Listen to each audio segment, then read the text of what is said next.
শুনছো, তুমি বেআই বেআইনকে একবার খবর দাও তো, তাদের এখানে আসতে বলো একবার। কেন? তাদের ডেকে পাঠাচ্ছ কেন?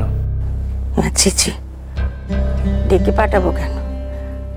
আমি একটিবার তাদের এখানে আসতে অনুরোধ করছি। আমারই উচিত ছিল তাদের ওখানে গিয়ে দেখা করে আসা। বড় বৌমার এই অবস্থায় তাকে ফেলে যায় কি করে? তাকে কারো হাতে ছেড়ে যাওয়ার ভরসাও করতে পারি না আমি। আবার বেআই বেআইন এসে কি করবে শুনি? এত বছর ধরে আমার সঙ্গে রয়েছো, আর এটুকু জানো না, ভবানী যদি অন্যায় করে তবে তার প্রায়শ্চিত্তির করতেও দেরি করে না। তাদের কাছে হাত জোড় করে ক্ষমা চাইব। ডেকে এনে বড় বড় কথা শুনেছিলাম না, মেয়ে মানুষ করতে পারেনি, মেয়ে শিক্ষা দিতে পারেনি। ভগবান উল্টে সেই চটটাই আমার মুখে মারলেন গো। আমাকে বুঝিয়ে দিলেন তুই মুখের সঙ্গে বাস করছিস ভবানী। ছেলে মেয়েদের নিয়ে খুব অহংকার ছিল না আমার। পেটের শত্রুদের আমি বিশ্বাস করেছিলাম। আমি ভেবেছিলাম আর যাই হোক এরা কখনো আমার সামনে দাঁড়িয়ে মিছে কথা কইবে না। আমি প্রথম ভেবেছিলাম যে মেজ বৌমাকে বাঁচাতে বোধহয় সব মিছে কথা কইছে। ওপর রাগ করলেও আমি একটা স্বস্তি পেয়েছিলাম এই ভেবে যে দেওর ননদ বৌদিকে কত ভালোবাসে। আমি নিজেকে বুঝিয়েছিলাম যে ভবানী এমন পরিবারিতে তুই চেয়েছিলি যে একজন বিপদে পড়লে আরেকজন বুক দিয়ে তাকে আগলাবে। ফুল এত নিচে নেমেছে, সব নিজের দোষ করছে, আবার সেই দোষ অন্যের ঘাড়ে চাপিয়েও দিচ্ছে। সেদিন রাগের মাথায় বেআই বেআইনকে কত বড় বড় কথা শুনিয়ে দিল। একটিবারও যদি জানতো তাদের মেয়ে যে দোষ করেছে তার চেয়ে অনেক বেশি অন্যায় আমার ছেলে মেয়েরা করেছে, তবে তখনই তাদের সামনে এক একটিকে উচিত শিক্ষা দিয়ে দিত। আজ বুঝতে পারছি আমি আমার সন্তানদের কিচ্ছু শেখাতে পারিনি। মা হওয়ার কোনো যোগ্যতাই আমার নেই। বেআই বেআইনকে ডাকো, তাদের কাছে আমার মাপ চাইতে হবে। আমি নিজেকে কোনোদিনও ক্ষমা করতে পারবো না। মা মা মা আমি জানি মা, আমি মানে আমরা যা ভুল করেছি তার কোনো ক্ষমা হয় না, তবু মা। খবরদার! বারবার মা মা বলে মা ডাক্তার অপমান করবি নে। তোদের মুখে মা ডাক শুনবার আগে মরণ হলো না কেন আমার? আর মা কাকে ডাকছিস? যাকে মিছে কথা কই ঠকাচ্ছিলি? মা তুই তো এখনো কথাই বলিসনি বা? তোর কেরামতি দেখে তো আমার তাক লেগে গেছে রে। মার কাছ থেকে বাঁচতে তুই বউকে মারছিস, হ্যাঁ? আবার সেই মাকেই ঠকাবি বলে বউয়ের সাথে ফোন দিয়ে আসছিস। তোর তো কোনো তুলনাই হয় না রে। না তুই ভালো ছেলে হতে পারলি, না তুই ভালো স্বামী হতে পারলি। তোর মনে আছে গো, এই শ্যামল যখন ছোট্টটি, মুখের বোল তখনও ফোটেনি, সবেতেই কাঁদতো। তোমরা কেউ কিছু বুঝতে পারতে না, আমি কিন্তু পারতুম কোনটা ঘুমের কান্না, কোনটা খিদের কান্না। তোমরা অবাক হতে, আমাকে জানতে চাইতে যে আমি কি করে বুঝি।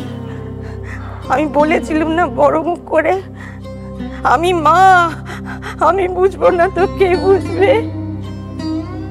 পারিনি গো, আমার ছেলের চালাকি আমি ধরতে পারিনি।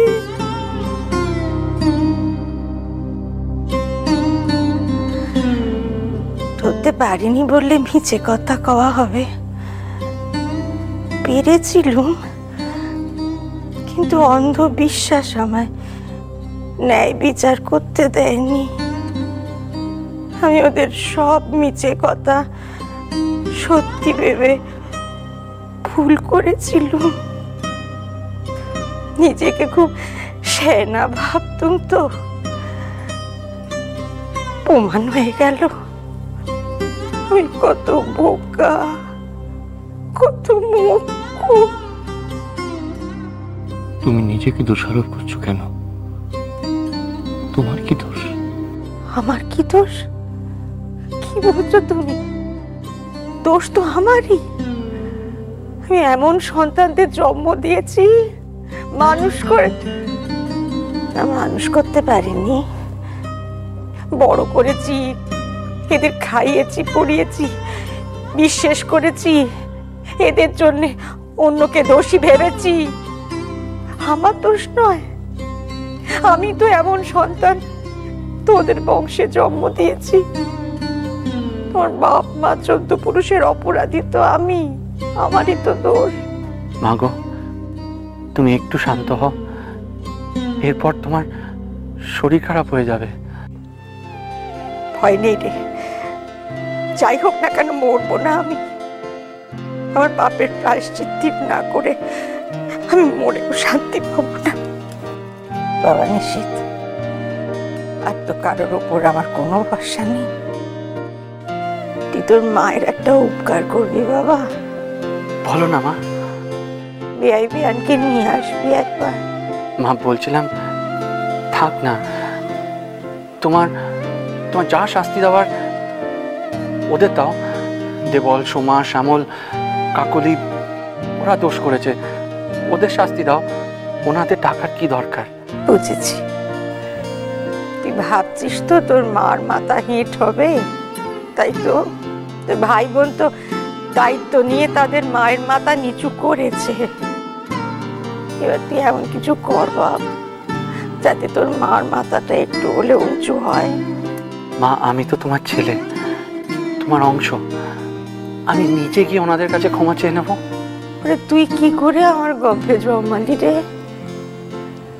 যার পেটে এইসব সন্তানেরা জন্মায়, তার কোলে এমন ছেলে আসে? তুই হলি আমার আসল ছেলে, যার মায়ের জন্য বাইরের লোকেদের কাছে মাথা নিচু করতেও বাদে না। ছি ছি বদ্দা, এ আপনি কি বলছেন? আপনি কেন ক্ষমা চাইবেন? দোষ তো আমি করেছি। মা মা মা আমার মা বাবাকে ডাকার কোনো দরকার নেই। মা, ভুল আমি করেছি। আপনি কেন সবার সামনে মাথা নত করবেন? আপনার যদি অপমান হয় আমার খুব কষ্ট হবে মা। আমি সেটা দু চোখে দেখতে পাবো না। বিয়ের পর মা বাবা বলেছিলেন এখন থেকে আমার শ্বশুর বাড়ি নিজের বাড়ি, শ্বশুর শাশুড়ি নিজের বাপ মা। আমি সেটা মন থেকে মানি মা। আপনার অপমান আমি সহ্য করতে পারবো না।